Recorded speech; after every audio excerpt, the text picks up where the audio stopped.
नमस्कार बंधुरा आमार हेल्दी एंड टेस्टी चैनेले आपनादेर सबाइके स्वागत। आशा करी आपनारा खूब भालो आछेन, आमिओ खूब भालो आछि।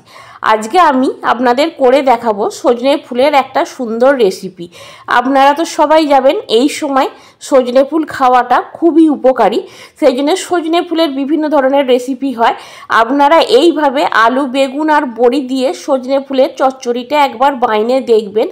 आशा करी आपनादेर खूब भालो लागबे। आर भालो लागले आमार चैनेलटिके अवश्यई लाइक शेयर आर सबस्क्राइब करे देबेन। ताहले चलुन देखे निई किभाबे आमी आलू बेगुन बड़ी दिए सजने फुल चच्चड़िटी रान्ना करी। आजके आमी आपनादेर एकटा सजने फुलेर खूब सुंदर रेसिपि करे देखाबो। तार जन्य एखाने आमी टाटका सजने फुल निये निয়েছি। सजने फुलटा आमी खूब सुंदर करे बेছে परिष्कार करे निয়েছি एकदम। আর এখানে আমার লাগছে ছোট ছোট করে আমি ভাজা বড়ি নিয়ে নিয়েছি। এখানে আমি ছোট ছোট করে আলু কেটে নিয়েছি আর বেগুন কেটে নিয়েছি। এরপর আমি সজনে ফুলটা খুব ভালোভাবে ধুয়ে নেব। সজনে ফুলটা আমি খুব ধুয়ে একদম রেডি করে নিয়েছি। এরপর গ্যাসের মধ্যে একটা কড়াই বসিয়ে দিয়ে ওর মধ্যে আমি সরষের তেল দিয়ে দেব। সরষের তেলটা দিয়ে ওর মধ্যে বড়িটা দিয়ে বড়িটা নাড়াচাড়া করে সুন্দর করে লাল লাল করে ভাজা ভাজা করে নিতে হবে। বড়িটা সুন্দর করে লাল লাল করে ভেজে বড়িটা আমি তুলে নেব।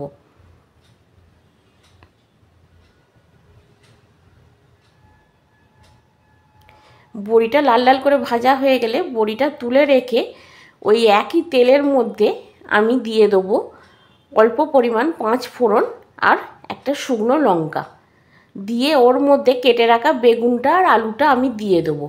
এবার আলুটা আর বেগুনটা ওই তেলের মধ্যে খুব ভালো করে নাড়াচাড়া করে নিতে হবে। সুন্দর করে নাড়াচাড়া করে বেগুনটা আর আলুটা লাল লাল করে ভেজে নিতে হবে।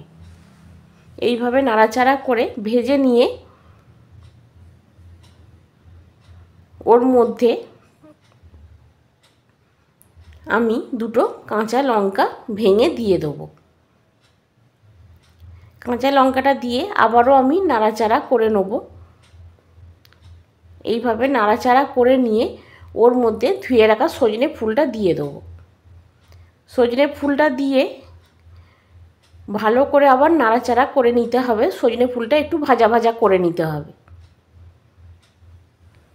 এইভাবে সজনে ফুলটা খুব ভালোভাবে নাড়াচাড়া করে ভাজা ভাজা হয়ে গেলে ওর মধ্যে আমি দিয়ে দেব অল্প পরিমাণ হলুদের গুঁড়ো, অল্প পরিমাণ জিরে গুঁড়ো, অল্প একটু আদা বাটা আর অল্প একটু সর্ষে বাটা দিয়ে মশলাগুলো আবারও ফুলের সঙ্গে ভালো করে নাড়াচাড়া করে একটু কষিয়ে নিতে হবে। ভালো করে নাড়াচাড়া করে কষিয়ে নিয়ে ওর মধ্যে আমি একটু অল্প জল দিয়ে দেবো যাতে মশলাটা ধরে না যায়। সেই জন্য একটু অল্প জল দিয়ে আমি মশলাটা আবারও খুব ভালো করে নাড়াচাড়া করে নেব। এইভাবে ভালো করে নাড়াচাড়া করে নিতে হবে। নাড়াচাড়া করে নেবার পর ওর মধ্যে আমি দিয়ে দেবো পরিমাণ মতন নুন আর অল্প একটু চিনি দিয়ে ওটা নাড়াচাড়া করে নেব। এইভাবে সজনে ফুলটা আলুটা বেগুনটা খুব ভালো করে নুনের সঙ্গে আর চিনির সঙ্গে ভালো করে নাড়াচাড়া করে আমি এতে অল্প পরিমাণ জল দিয়ে দেব। জল দিয়ে এটা আমি 5-7 মিনিটের জন্য চাপা দিয়ে দেব। 5-7 মিনিট পর ঢাকাটা খুলে যখন আলুটা ভালোভাবে সেদ্ধ হয়ে যাবে জলটাও কমে আসবে এইভাবে নাড়াচাড়া করে আলুগুলো আমি একটু খুন্তি করে টিপে দেবো যাতে আলুগুলো ভেঙে মাখা মাখা হয়ে যায়। দিয়ে অল্প একটু জল থাকতে থাকতে ওর মধ্যে আমি ভেজে রাখা বড়িগুলো একটু হালকা ভেঙে ওর মধ্যে দিয়ে দেবো। দিয়ে বড়িটা দিয়ে খানিকক্ষণ জলের মধ্যে ফুটিয়ে বড়িটা যখন নরম হয়ে যাবে শুকনো শুকনোও হয়ে যাবে তখন অল্প একটু সর্ষের তেল ছড়িয়ে যে কড়াই মাখা মাখা হয়ে গেলেই এইভাবে নাড়াচাড়া করে নিতে হবে সর্ষের তেল ছড়িয়ে। তাহলেই একদম রেডি হয়ে যাবে সজনে ফুল দিয়ে চচ্চড়ি।